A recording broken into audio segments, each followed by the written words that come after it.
Mohamed Kakiika kati nyimiridde wano ku mwanyi zange nakava mu office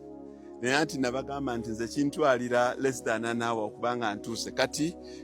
luno lwaggulo sawa ziri 10:11 naye kati tunuulira ntuuse wano babambuulidde jjo banozeeyo ku mwanyi kyekingayo n'olaba kati laba n'osanga nga ennima gye mbagamba nze eyange gye nnimamu emmwanyi ti emmwanyi nze nzirima mu mbeera zaffe eza bulijjo nga bajjajjaffe bwe baazirimanga okusobola okubeera nga oli organic kati laba bino byabadde bigundi bya kasooli nambalaga nga mulima kati bambalidde basombye obumotoka buno 62 ekintu emmotoka nga bwe bagireeta bwe bagikubawo pu tusaasaanyamu katono ne tuzaamuuko wali ne tuzaamuuko wali kati wansi bw'era eriyo obusa nga buli bwe mubulaba obungi obuyitirivu obusa obungi bwe butyo kati oluvannyuma n'obikka bwoti omusana emmwanyi zo gulizisangawa emmwanyi erirumbibwa ddi akawuka nti kano kakaze emmwanyi okuggyako dry spell omusana ogw'amaanyi gwe gulumba emmwanyi zaffe kati abantu balina endowooza egamba tino emmwanyi bwe zibeeramu ekisiikirize zifuna obuuka tezibala ebisiikirize nze nabiteekamu nababuulira patani yange nti eno layini ya mmwanyi eno layini ya kitooke wali ne waddawo ffene wali nenzizaawo era bwentyo wali nenzizaawo omuyembe bwentyo naye nze sisimba gafula ebisiikirize bino byenteekamu nsooka kutunuulira direction ya musana ekisiikirize tekirina kubeerawo ku makya ku mmwanyi oba akawungeezi ku mmwanyi tunula enjuba engeri gyetambulamu bw'oba ogenda ng'osipeesingamu ebisiikirize eby'emiti egiyamba kubanga nobody should ever lie to you nti emmwanyi eyagala musana mwerere n'omusana gwa wano e Bukoba Kyagga ogw'essaawa 6:7-8 nga nze nziraba zizigotosa ebikoola n'ekimuli ne kikunkumuka naye ng'ezange nziraba nnungi nga kuva dda tulaba nti emiti egiri wansi gy'emmwanyi giri wansi w'omugavu egiri wansi w'emivule ng'emiti egyo gibala nnyo kati tunula ogwo muvule eno layini eno yonna kuno ninako emivule okwetolooza wano wonna ninawo emivule 6 bwe bali banoonya emivule minnansi nga gibuze bajja gisanga ewakakiika emyaka 10 egijja mu maaso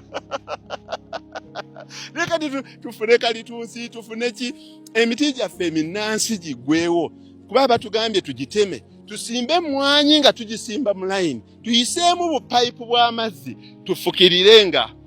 bannange ekyo kikola economically naye manya nti emmwanyi eyo gy'osimbye bw'otyo n'ogifukirira manya nti olina ogiteekangako ekigimusa kyayo periodically emirundi 3 oba 4 buli mwaka naye njagala obbakakasa emmwanyi eziri mu kisiikirize bwe ziti tezikala mangu nnyo biringa bye babalaga zikala mu mpolampola kuba emmwanyi eyo kyenvudde mbaga nti tunogaffe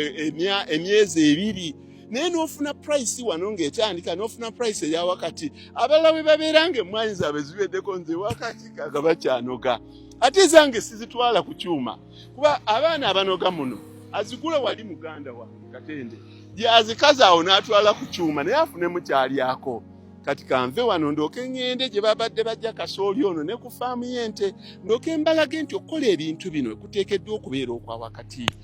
manya level kwoli owa ekemu simba naye weegendereze nnyo ebagamba nti gula ka pump ofukirire. I want to assure you emmwanyi bwekula n'etuuka wano tolina ngeri ki gy'oyinza gyefukirizaamu kano ka drip irrigation. Njagala okubakakasa nti emmwanyi bwekula n'etuuka wano tosobola gifukiriza na sprinkler oteekeddwa okuba ng'olina ebisiikirize ebiri natural. Tojja kusobola kumalako na mmwanyi ng'ogula bigimusa bizungu oba okolerera muzungu so nga bw'olunda ente n'oyoola manure ono bwe muyiwawo bwenti nga mungi n'embika siddawo kumpi kumala myaka egi kyekyo.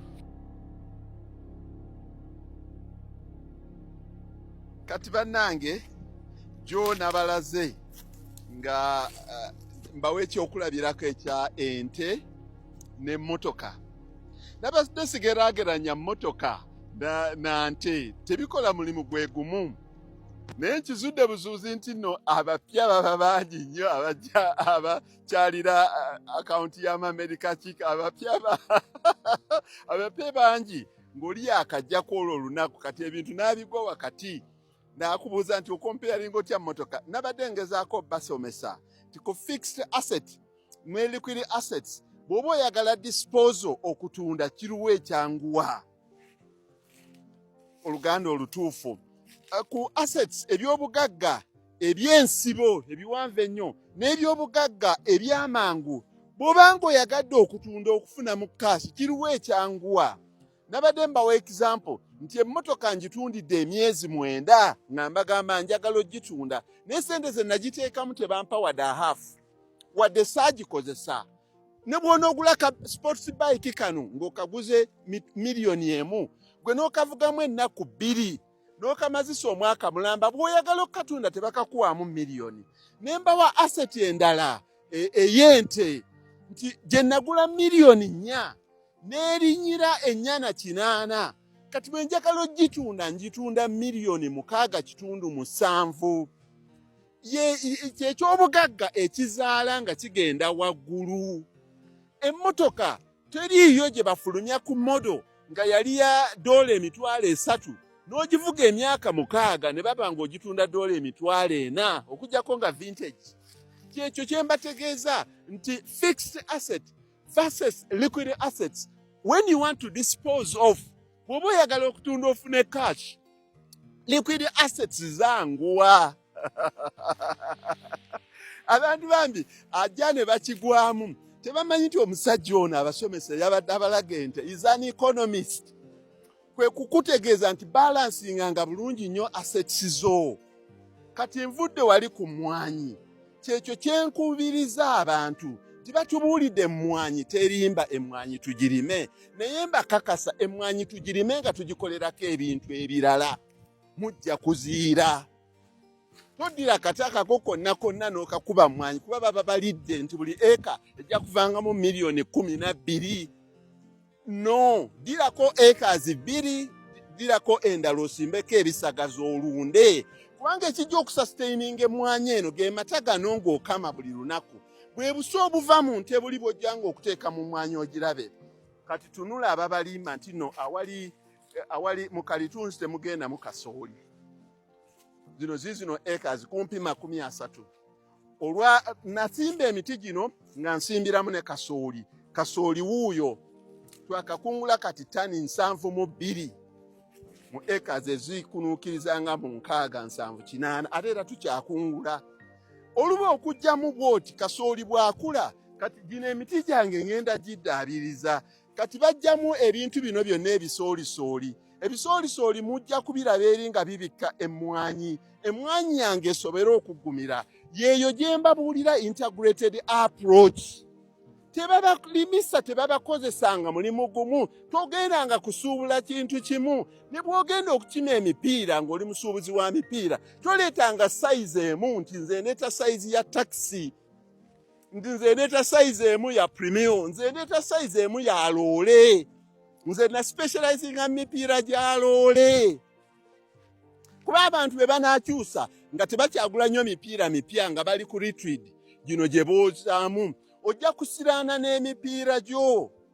toleeta bizigo toleeta ngoye toleeta bisawo nga kyokye kyokka kyoleese mu bisawo leeteramuuko ku masimu so this is what I mean ne mukulima osobola okukola such diversified portfolio n'oyitawo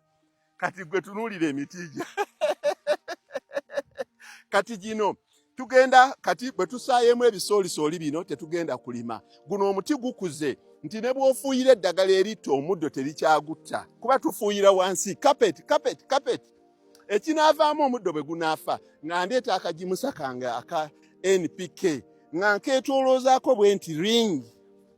ogenda okulaba omuti guno bwe gugenda okuwaga mu mwaka gumu n'ekitundu nga ntema nga njoola ssente kyekyo agendeko n'awalala